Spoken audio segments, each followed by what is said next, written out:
Hey y'all. I'm so tired. I ain't finna be here for that long. I just want to pull up on y'all since I'm about to eat some watermelon real quick. I'm finna take a nap. And I'm gonna try to find I wanna watch a movie. I'm gonna try to find something to watch, so we just gonna be here for a minute. I got a straw. This watermelon's on fire. I got a straw for the juice, so I ain't doing too much like I was yesterday. And then I got a spoon. And yes, I'm in the bed with this. So I already ate the other half yesterday, and I ain't gonna be too messy. So I got a pillow and I got this towel. And yeah, I'm about to smash. That's about it.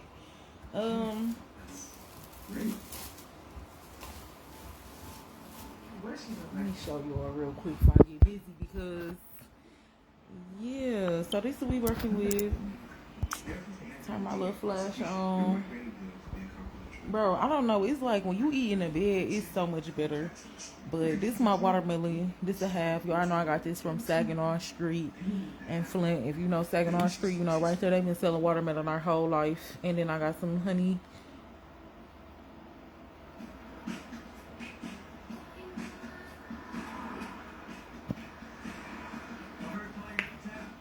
And I got some decaf tea, black with a little creamer. And then I also had, that's why I'm about to be out of here in a minute. This chamomile tea is laying me down quick. So, I know that's going to work good. So, look. Boom. I just want to show you all my watermelon. I want to watch a movie or something, but I really don't know. Like, Lord bless this food about to receive in Jesus' name.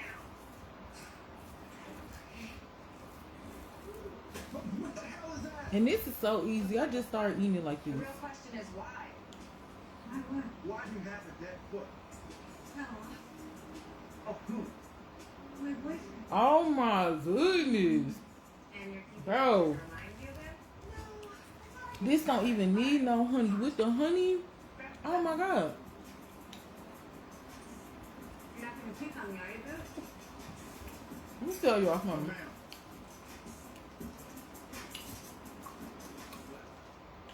If you from Flint, right there on Saginaw, what's that little cross street? Oh my goodness, is that Hamilton? I think Saginaw and like Stewart or something. But y'all know what I'm talking about. Right there on Saginaw next to Fish and Chicken Land. The older man that be selling the watermelon out his truck. Homegrown. This is the best watermelon. I've been eating watermelon all year round for the last couple years. And ain't nobody got nothing on this watermelon. This watermelon is so sweet. All of the flavors are balanced. I smashed the whole thing yesterday. I didn't even think I was going to be able to eat the whole thing, but yeah. And I just put this honey on there. This don't even need no honey. That honey just threw this, man.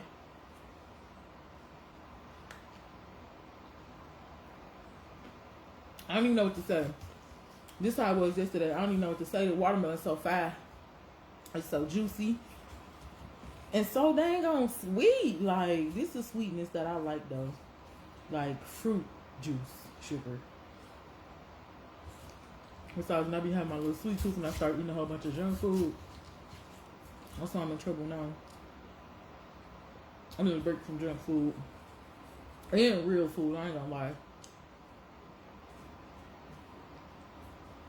But yeah, y'all, I ain't got nothing to rant about.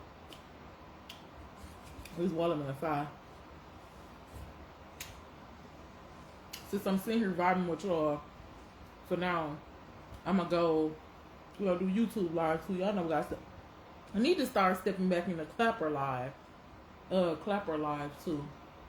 So I'm just looking for something to watch. Check out the History Channel. Man, I don't know how Facebook do that thing, so whatever. I'm just saying this just in case. Disclaimer: if y'all hear some music or something in the background, y'all know I don't own that song. Let's see what they're talking about on the History Channel. And I'll turn y'all around in it too so I can watch stuff. Basically, we just vibing.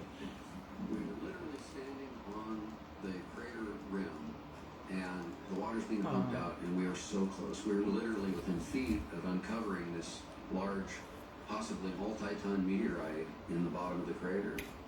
When all work was brought to a stop by the mayor, the excavation wasn't going to come to fruition, which was very disappointing. Oh my goodness. Could the Caracas meteor have actually contained? It's on fire. I told him, bro, he should have got some of this. Perhaps we'll never know.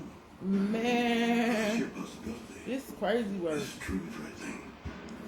For me, the biggest fear is actually germs and diseases from outer space, via an asteroid or something hitting the Earth. Dang. Once the virus is here, by definition, it looks like all our other viruses. Let me see what they Unless talking it comes about. a meteor in the So we get caught up on atmosphere, game, bring the y'all. virus. There's not going to be a real signature that it came from space. Now, it's still fairly improbable.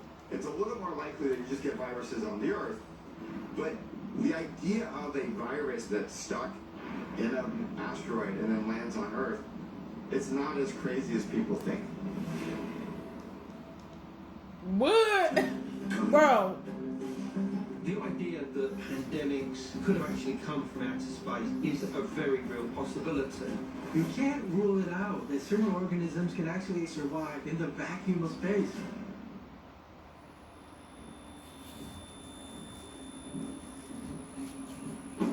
The moment I loved our Subaru Outback most was the moment they walked away from it. Let me put that on me real quick. I don't know what we just walked into. Watching the History Channel, they already on here clowning. Them folks talking about some. They just threw me off. They talking about some. It's not likely that viruses from outer space. Man, what bird say? It's not likely that viruses live from outer space, and I don't know. If you was here, you heard him. I'm a little argued, I ain't gonna lie. But he said something about like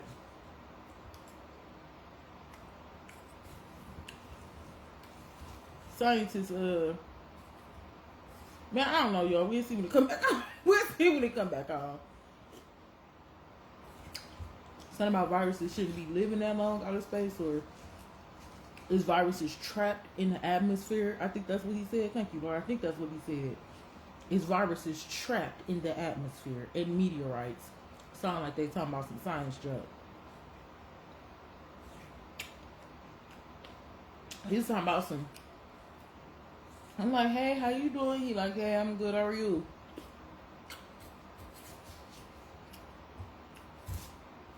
I said, I'm blessed. Thanks for asking. Yeah, what can I get you? I said, how much are these watermelons? He said, you got a small for 15 and a large for 20. This is small? Bro. A small for 15 is crazy work. And I asked him, I'm like, can you cut that in half for me? He like, I wanted him to cut it like this, like the long way. That way I can have two short halves, but he cut it down the middle. When he was starting, I'm like, whoa, wait a minute, man. I'm like, what are you doing? He's talking about something. It'll be better this way. I said, yeah, you right. So I'm glad I did let him split this down the middle, because that would have been some extra work. Trying to like, I ain't gonna lie. Now that I think about it, that would have been some extra work. If I would have let him cut that down the middle, and the way I've been eating it, I've been having to like scoop it out. That would have been doing a lot. So yeah, this is the better way. I'm ready for this show to come back on and see what they're talking about. I ain't gonna hold you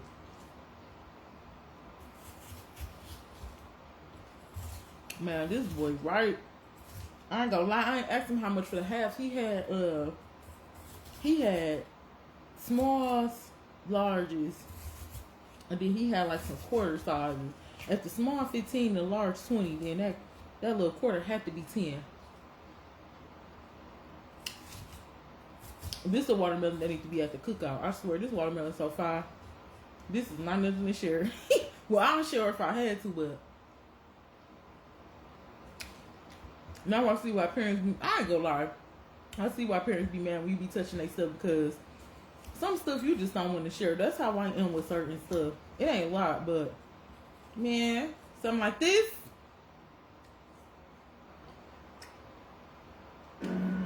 Alright, they better. Let me see what they talking about so we can figure out what they talking about. I ain't gonna be on here long. I'm gonna get off here. We're gonna pull up and say hi to YouTube and Clapper.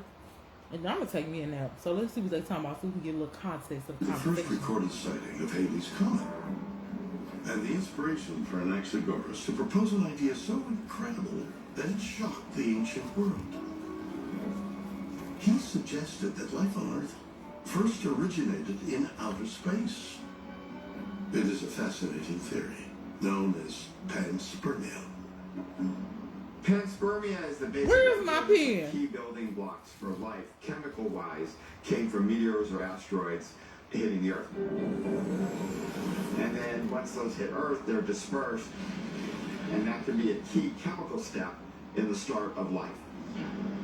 At first, the panspermia theory was laughed at, but not anymore, because more and Let me more write this evidence down. indicates that life started on the Earth relatively soon after the conditions were ripe enough to create germs that could survive on the planet Earth. What? Is it possible that life on Earth sprung from germs that came from outer space? No. And if it did happen before, could it happen This is again? why scientists get on my daggone nerve. They talking about that life comes from a At the space dawn of walk. the space age, Man, NASA no. considered it such an alarming But I don't want to prospect look into that that. they took extreme precautions to protect humanity from accidental exposure to deadly alien microbes. As early as the Apollo program for Apollo 11, they were concerned the scientific community No, let about me some see. What's that potentially word? dangerous pathogen coming back from the Dang. moon. To protect against any possible lunar contamination, the astronauts put on airtight special garments before coming aboard the rescue ship. And they were concerned enough that when the astronauts came back, they had to go into quarantine for 21 days because we don't want germs to come out that could have interacted with something on planet Earth. Dang, what's that word y'all said? Dang. Today, fears of alien contagion seem to be growing. In 2024, Here they go. researchers at the Here they go. Bipartisan Commission on Biodefense have warned NASA that they This is the History Channel. You already know they get enhance into it this current way. safety protocols to defend our world against potential alien illnesses. Alien illnesses. Oh my And goodness. exploratory missions deeper into our solar system. Alien illnesses. Those precautions Now could how be can we get different sick by between aliens? Ain't that something, huh? I think one of the slightly They scary quit things playing in are our face. germs coming That's all in I'm through the saying. astronauts. Like y'all gotta chill. Because you don't know necessarily what the life cycle of either the virus or bacteria might be that could mess up our ability to catch it, quarantine They it, play or too deal much. with it. Good astronauts unwittingly bring extraterrestrial viruses and bacteria back to Earth. Well, some believe a recent discovery suggests that it may be a very real possibility. The International Space Station, October 27th. Hold on, because excuse me. They said a lot of astronauts. All right, boom. When was this? They just be lying. They said, I want to say like last year they were saying a lot of them astronauts never even went to space for real.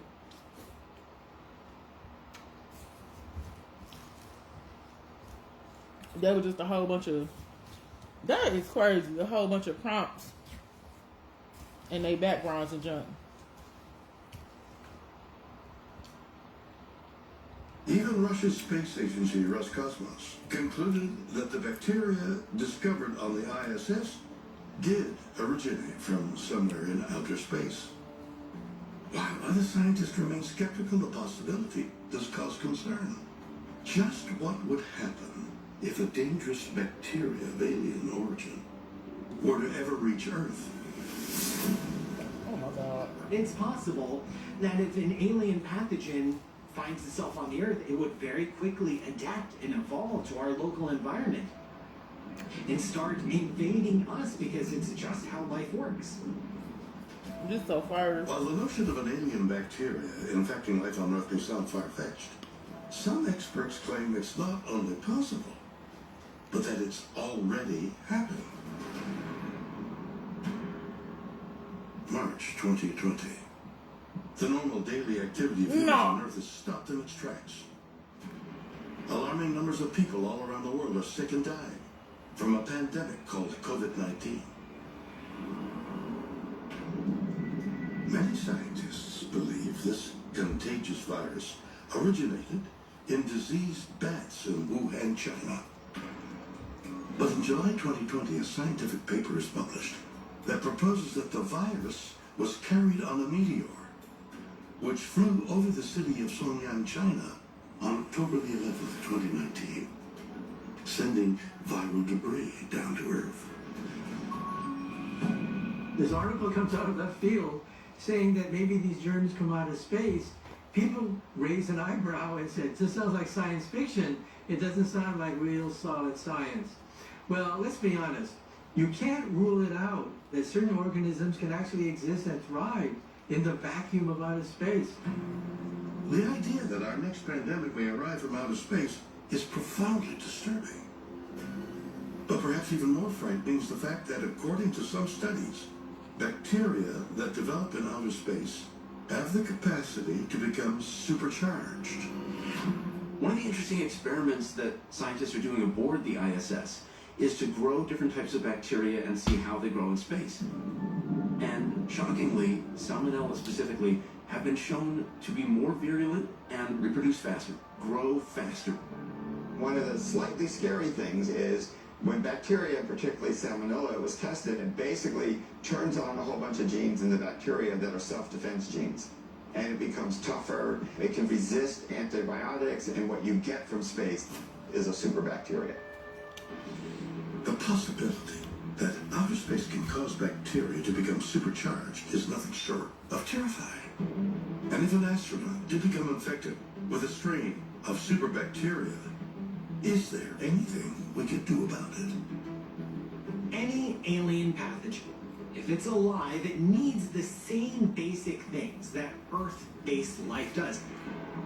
Our planet may have the wrong temperature, the wrong pressure, the wrong mixture of gases in the atmosphere, the wrong chemicals in our soil. Any of that could be a threat to this pathogen and simply snuff it out the moment it arrives. But the honest truth is, we wouldn't know it until it's too late. While one can hope that Earth's atmosphere would be inhospitable to alien germs, many experts believe that microorganisms from space can make themselves right at home here on our planet. In fact, there's one infectious pathogen that was contracted in a Canadian forest and is almost certain to be of extraterrestrial origin. Coming up. We didn't know what was happening to Jack. What's going on with him? You're putting yourself at risk if you approach these craft. You don't know what kind of contamination is on these ships. We're going to be energizing this bubble. All right, y'all. All right. They just threw me for a loop. I don't even really got anything to say. I gotta look this up. Basically, they were trying to say, you see what I'm saying? Perfect timing. It ain't no allegedly. Facebook, y'all leave my video alone. Anywho, on the History Channel, cause the internet be wildin', bro. On the History Channel, they said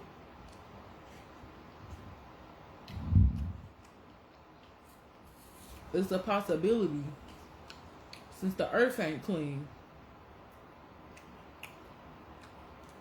the bacteria, come on, G, they said the bacteria from space and the bacteria from the earth could be creating the teens, the 19, right? And they said that that bacteria from space passed over China and affected their animals, and that's what I was trying to figure out what they were trying to say in the beginning. Well, they said it, I just ain't catching because I'm a little tired. I ain't gonna hold you. They were saying something like basically,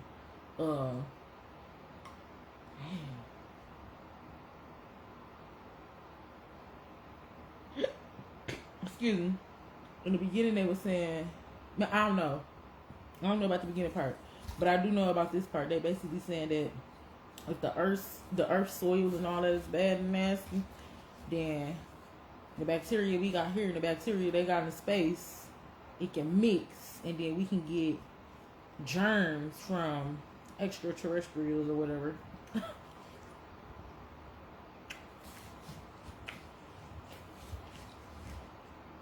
So scientists trying to figure out if that's what happened with the 19. And like they just said out their own mouth, they be experimenting this junk. We already knew that. We already knew that. Just don't like how y'all try to play in our face about it. So this is a little experiment. And they act like they ain't know that. But yeah. See? Perfect timing. I was really just trying to find something to watch for a minute. But I'm finna get ready because I can hear y'all. And y'all can see I ain't even got no I ain't even got the strength to be to debate with these people. I'm just really sitting here like. But yeah, we're gonna head over to YouTube. Like I said, just chop it up with them, eat the watermelon. That's all I'm doing here, a little watermelon, a little honey. This crazy. This don't even need it. This right here. This just made this Michelin star. This 5-star quality right here. So the honey, oh my goodness, bro. I bet you this will make some fire watermelon juice. Like watermelon juice would be crazy, but sometimes I don't eat. Sometimes I don't like eating watermelon. I like drinking, but this right here is good. So I'm gonna show y'all where we left off at in the end. Y'all heard them people say it right. Hey, wow. But this is where I left off at. With y'all. He's talking about it small. This boy big. But yeah. And I got my little straw. And yeah, I'm just eat what I can out of here. I'm glad I asked him to cut this so I wouldn't have to deal with that. But I'm probably gonna try to eat a little bit of the rind too. I might just bite into it. But yeah. Go ahead and finish this up. I'm gonna stop by YouTube and Clapper. Just say what's up. Just show my little face or whatever, the name of Jesus. So thank you all for stopping by this YouTube video. And I'm gonna listen to that. Hold on, y'all. They back. Let's see what they say real quick before we go. Hold up. In a remote corner of Manitoba, when he suddenly witnesses an event so remarkable that it is considered the best documented UFO case in Canadian history. It is called the Falcon Lake Incident. My dad, going off to Falcon Lake that weekend, he was off on another one of his rock hunts. And the part where he was prospecting at Falcon Lake, there are several gold mines there. So eventually he makes his way to a relatively high piece of ground. All right, y'all. We out of here. I'm finna stop by YouTube. I love you. God bless you. And I will talk to you in the next Facebook Live.